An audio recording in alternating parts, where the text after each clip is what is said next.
Olá pessoal, sou o pastor messiânico Jonathan e hoje estamos aqui para falar um pouco sobre as Escrituras.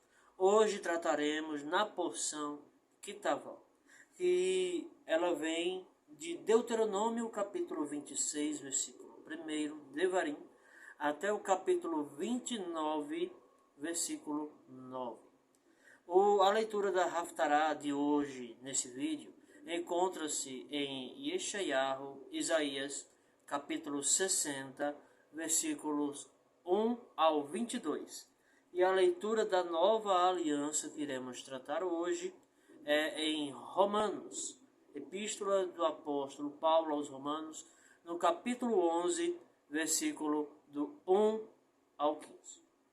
Então, é essa a Parashá Kitavó que iremos estudar hoje, ok? Então, vamos lá. Em primeiro lugar, entenda sobre algumas questões que há nessa Parashá, nessa porção. Essa porção aqui é a porção Kitavó, que significa quando vier.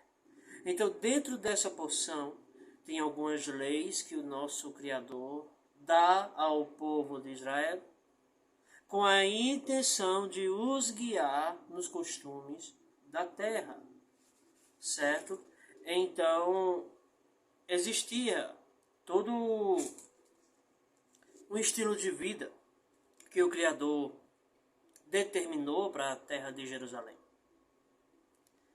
E esse estilo de vida deveria ser pautado exclusivamente na vontade dele.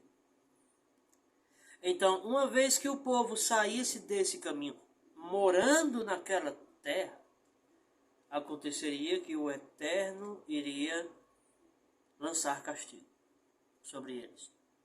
Bom, aqui estão algumas leis, e no capítulo 27 de Devarim, nós iremos ver a ordem de levantar um padrão e gravar nele a lei. Ali estava sendo falado, dado uma ordem para que a lei fosse gravada ali. Ok? Então aqui estão algumas questões no capítulo 27, do versículo 1 ao 10. E a partir do versículo 11, trata-se das maldições que seriam lançadas no Monte Ebal, no Monte da Maldição. E uma dessas maldições, você vai ver aqui, pode ler depois quando você tiver tempo, essas maldições aí do monte. Na verdade, em Jerusalém, ele havia ali 2 montes naquele período. Até hoje tem esses montes lá em Jerusalém.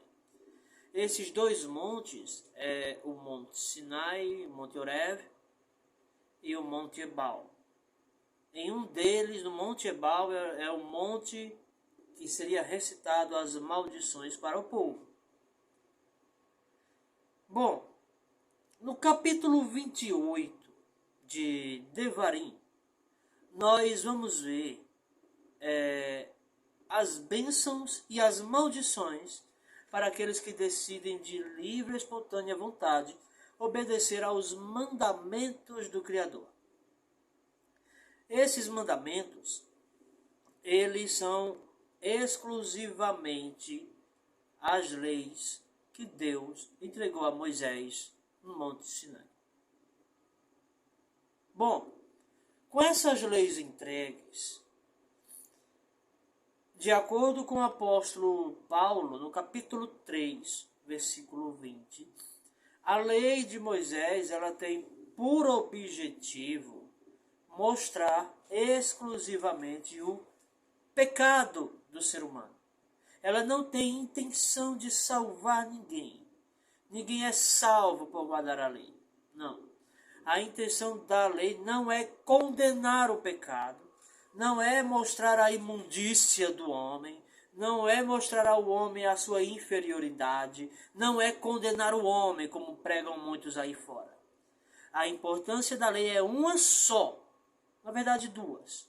A primeira, mostrar aonde estamos pecando, para que nós possamos nos corrigir. Ora, como é que Deus vai corrigir uma pessoa que não há lei para que ela seja corrigida. É necessário haver uma lei para que essa pessoa seja corrigida. E a lei para a correção é a lei que Deus entregou a Moisés no Monte Sinai. Ora, de acordo com Hebreus capítulo 12, versículo 5 ao 7, Deus corrige aquele que ama e açoita a todo aquele que recebe por filho. Então, há essa correção da parte de Deus. Mas como é que Deus vai corrigir? Se de acordo com a visão pentecostal, só existe apenas a lei do amor. Né? Só há apenas a lei do amor. Mas não. A lei de Moisés, inclusive as festas bíblicas, elas se resumem exclusivamente em amar. Amar a Deus acima de todas as coisas. Assim são os 4 primeiros mandamentos. Não terás outros deuses diante de mim. Não farás para ti imagem de escultura. Não tomarás o nome do eterno teu Deus em vão. Lembra-te do dia do sábado para o santificar. Esses 4 primeiros mandamentos aqui, eles tratam do amor do homem para Deus. Os outros 6, honra teu pai e tua mãe. Não assassinarás. Não adulterarás. Não furtarás. Não dirás falso testemunho contra o teu próximo. Não cobiçarás a casa do teu próximo, nem nada que seja do teu próximo. Então, esses mandamentos, inclusive não furtarás. Esses mandamentos aqui, eles têm com o intuito de mostrar aonde nós estamos errando para que possamos nos corrigir. Enquanto, veja bem, enquanto que a lei faz isso, quando obedecemos a lei ela nos guia a Yeshua. É isso que o apóstolo Paulo fala lá na epístola aos Gálatas, no capítulo 3. Vejamos o que é que ele vai dizer aqui. Epístola de Paulo aos Gálatas, capítulo 3. Vamos lá.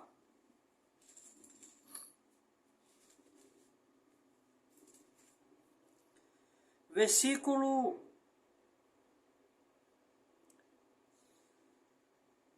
24. De maneira que a lei nos serviu de aio para nos conduzir a Cristo, para que pela fé fôssemos justificados. A lei serviu de ponte, serviu de uma conexão para que você pudesse chegar a Cristo. Ou seja, sem a lei não há essa conexão. Sem a lei de Moisés, você jamais vai conseguir se conectar a Cristo, pois é para isso que ela serve. Aí Paulo vai dizer no versículo seguinte: mas depois que a fé veio, já não estamos debaixo de uma conexão. Ou seja, quando nós criamos fé em Cristo, a lei então já não precisa, já não tem mais a mínima necessidade de dizer para nós: este é o Messias. Não.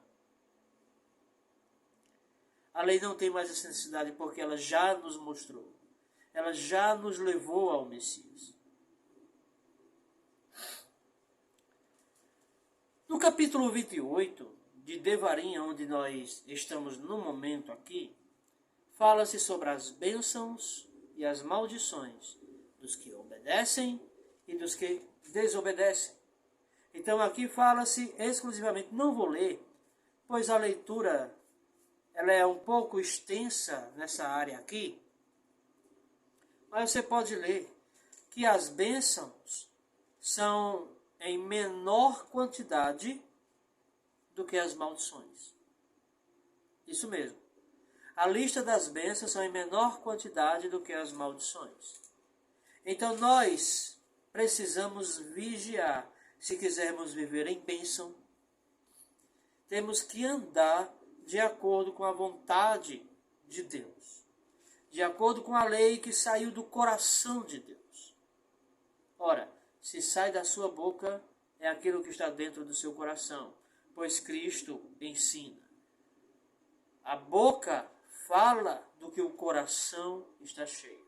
Se o seu coração está cheio de imundícia, de ódio e de rancor, vai ser só o que vai sair pela sua boca. Assim acontece com o Criador. O coração do Criador está cheio de santidade, amor e compaixão. Foi isso que saiu do coração dele, quando ele revelou essas leis a Moshe, lá no Monte Sinai.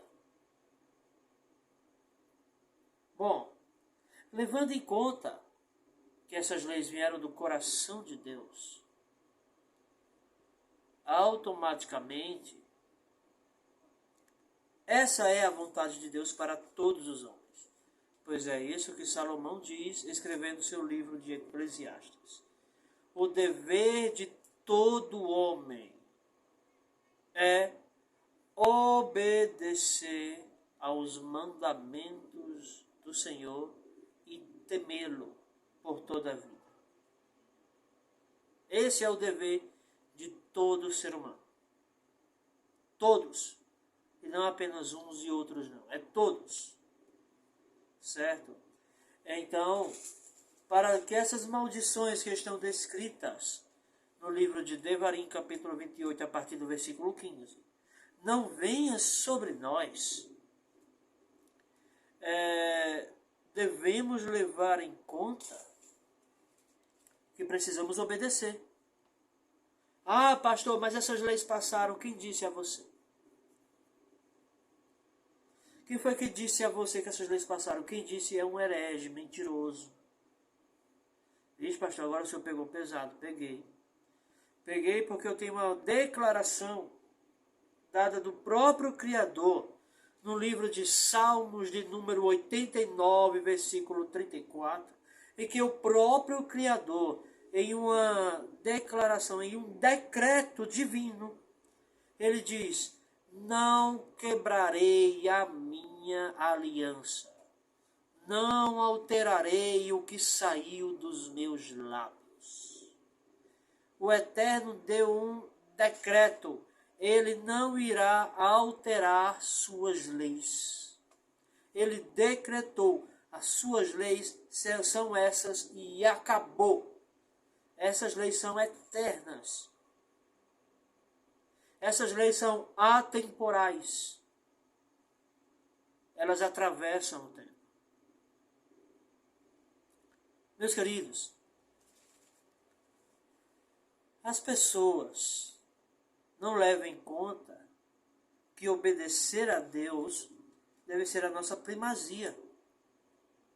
Agora, veja bem, o Senhor, ele vai falar no capítulo 29 do livro de Devarim, Deuteronômio, sobre com quem foi que ele fez essa aliança, não é? Ele vai dizer com quem ele fez essa aliança. Agora veja com quem essa aliança foi feita. Devarim, capítulo 29, versículo 14. Isso aqui tem a ver com a aliança do Monte Sinai. É Deus declarando que essa aliança não foi feita somente com os israelitas, mas também com nós. Também conosco, comigo, com você que estamos aqui hoje. Essa aliança foi feita conosco, não somente com os judeus. Veja bem, Deuteronômio capítulo 29, versículo 14. E não somente convosco faço este concerto e este juramento, mas com aquele que hoje está aqui em pé conosco, perante o Senhor nosso Deus, e com aquele que hoje não está aqui conosco. Com aquele que hoje não está lá. A aliança do Monte Sinai foi feita comigo e com você também, viu? Foi só com os judeus, não. Ah, pastor, mas Êxodo diz que essa aliança do Monte Sinai foi feita com o povo judeu. Mas o Eterno, ele abrange essa lei para mim e você, deixando claro que essa lei, ela foi dada não somente para judeus, mas para nós também. É isso que Isaías, capítulo 56, vai declarar sobre essas leis, inclusive sobre o Shabat. Essa é a mesma coisa que Isaías declara. Olha que coisa interessante. Isaías capítulo 56, a partir do versículo 6, ele diz assim, 56 e 6 do livro de Isaías. Vamos lá. E aos filhos dos estrangeiros que se chegarem ao Senhor, para o servirem e para amarem o nome do Senhor, tendo deste modo servos seus, todos os que guardarem o sábado, não o profanando, e os que abraçarem o meu concerto, também os levarei ao meu santo monte, e os festejarei na minha casa de oração. Os seus holocaustos e os seus sacrifícios serão aceitos no meu altar, porque a minha casa será chamada casa de oração para todos os povos. Meus queridos, aquele que não profanar o Shabat, aquele que aceitar a aliança de Deus. Ah, pastor, mas eu já tenho uma aliança com Deus. Mas você quer saber qual é essa aliança que as Escrituras falam? Vamos lá. Deuteronômio capítulo 9, versículo 9, chama as tábuas dos 10 mandamentos de tábuas da aliança. Isso mesmo, tábuas da aliança. Olha que coisa forte. Essas tábuas da aliança, por que elas recebem esse nome? Porque uma vez que você tem uma aliança, um compromisso com Deus, essas tábuas demonstram o seu compromisso de forma física, pois a guarda do Shabat é a forma mais visível que você possa demonstrar aos outros que você tem um compromisso com o Criador. Sem a guarda do Shabat, as pessoas não verão muita diferença em você.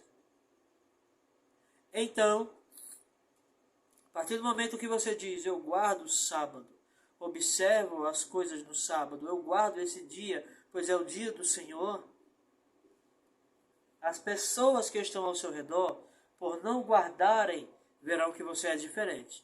Então, o sábado, ele não é um selo. Veja bem, ele não é um selo, não é. Mas ele é uma diferenciação, um ponto a mais que você tem com Deus. E através dessa guarda, desse dia, você irá se aproximar ainda mais do Senhor. A guarda do sábado é opcional. Se você não quiser um compromisso com Deus, você não precisa guardar. Mas uma vez, escute bem, uma vez que você se converte ao Criador, uma vez que você decide mudar, uma vez que você decide ter um compromisso com Ele, você está obrigado a guardar esse dia. Você está obrigado a guardar esse dia. Ah, pastor, mas e se eu precisar sobreviver? Toda regra tem sua exceção. Ok? Em questão de você não ter outro trabalho, precisar sustentar sua família, precisar sobreviver, precisar manter a sua vida e a vida de sua casa, você pode sim trabalhar no sábado se necessário. Não precisa nem sequer pedir permissão ao pastor. Basta simplesmente ir e fazer, pois Deus não vai lhe condenar por estar sustentando a sua família. Pelo contrário, você vai estar fazendo aquilo que a Bíblia também ensina. 1 Timóteo capítulo 5, versículo 8, está escrito: aquele que não tem cuidado dos seus, e principalmente dos da sua casa, negou a fé, e é pior do que o infiel. Então, veja bem, uma vez que você não cuida de sua família, uma vez que você põe sua família em risco, você não está agindo como servo de Deus. Não. Você está agindo como um fanático religioso. Um legítimo fanático religioso. Deus não se serve de fanáticos. Ele se serve de pessoas sinceras, dedicadas a Ele, compromissadas. Fanatismo destrói. Religiosidade mata o homem. Religiosidade destrói famílias. Religiosidade acaba totalmente com a esperança do ser humano. A religiosidade aprisiona o ser humano no pecado da religião. A maior inimiga da fé é a religião. Porque a religião quer lhe impor dogmas que vão contra a vontade de Deus. Ela quer lhe impor esses dogmas. Dogmas que não têm base bíblica nenhuma, apenas costumes de homens, apenas para diferenciar uma igreja da outra. Dogmas inúteis. Dogmas inúteis que não servem para porcaria nenhuma. Meus queridos, todos aqueles que querem viver de forma correta no Evangelho de Yeshua, nas doutrinas do período apostólico, esses irão sofrer. Vão sofrer perseguições, vão sofrer calúnias, vão sofrer difamações, mas é necessário aprender que Deus, Ele sempre estará disposto a nos ouvir. Ah, pastor, mas eu não sou judeu. Por que eu tenho que guardar isso? Eu não sou judeu, pastor. Ah, essas leis foram dadas para os judeus, pastor, e somente para eles. Não é o que Isaías diz. Mas, bom, se você acha que mesmo após a sua conversão você não tem que guardar essas leis, vamos ver o que é que o apóstolo Paulo tem para nos ensinar? Vamos lá para Romanos capítulo 11. Vamos lá. Romanos capítulo 11. Diz assim, a partir do versículo 1. Vamos lá. Onde é o estudo da paraxá de hoje, iremos ler do 1 ao 15. Ok? Então vamos lá. Digo, pois, porventura rejeitou Deus o seu povo? De modo nenhum. Porque também eu sou israelita, da descendência de Abraão, da tribo de Benjamim. Deus não rejeitou o seu povo, que antes conheceu. Ou não sabeis o que diz a Escritura de Elias? Como fala Deus contra Israel, dizendo, Senhor, mataram os teus profetas e derribaram os teus altares, e só eu fiquei, e buscam a minha alma. Mas que lhe diz a resposta divina? Reservei para mim 7.000 varões, que não dobraram os joelhos diante de Baal. Assim, pois, também agora, neste tempo, ficou um resto, segundo a eleição da graça. Mas se é por graça, já não é pelas obras.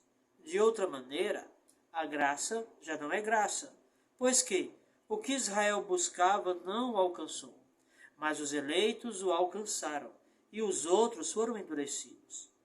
Como está escrito, Deus lhes deu espírito de profundo sono, olhos para não verem e ouvidos para não ouvirem até o dia de hoje. E Davi diz, torne-se-lhes a sua mesa em laço e em armadilha e em tropeço por sua retribuição. Escureço-lhes os olhos para não verem, e encurvem-se-lhes continuamente as costas. Digo, pois, por acaso tropeçaram para que caíssem? De modo nenhum. Mas pela sua queda veio a salvação aos gentios para os incitar à emulação, ao ciúme. E se a sua queda é a riqueza do mundo, e a sua diminuição a riqueza dos gentios, quanto mais a sua plenitude. Porque convosco falo, gentios, que enquanto for apóstolo dos gentios, glorificarei o meu ministério, para ver se de alguma maneira posso provocar aos ciúmes os da minha carne e salvar alguns deles. Porque se a sua rejeição é a reconciliação do mundo, qual será a sua admissão, senão a vida dentre os mortos? Paulo deixa claro aqui no versículo 15. Veja bem, se a sua rejeição, sua aparente rejeição, foi ao motivo de nós se alcançarmos a salvação, a vida eterna, o que não será quando Israel inteiro se converter? O que será que nós não iremos alcançar quando Israel em peso se converterá ao Cristo? Meus queridos, veja bem, a palavra de Deus, ela nos ensina como devemos agir. O que devemos fazer? Logo, o apóstolo Paulo, ele vai dizer no versículo 17, versículo 18, ele diz: não te glories contra os ramos. Se contra eles te gloriares, não és tu que sustentas a raiz, mas a raiz a ti. Dirás, pois, os ramos foram quebrados para que eu fosse enxertado. Está bem, pela sua incredulidade foram quebrados, e tu estás em pé, pela fé. Então, não te ensoberbeças, mas teme, porque se Deus não poupou os ramos naturais, teme que não te poupe a ti também. Veja bem, se Deus não poupou nem mesmo os que são naturalmente judeus por rejeitarem o Messias, se preocupe em você também não ser rejeitado por ele.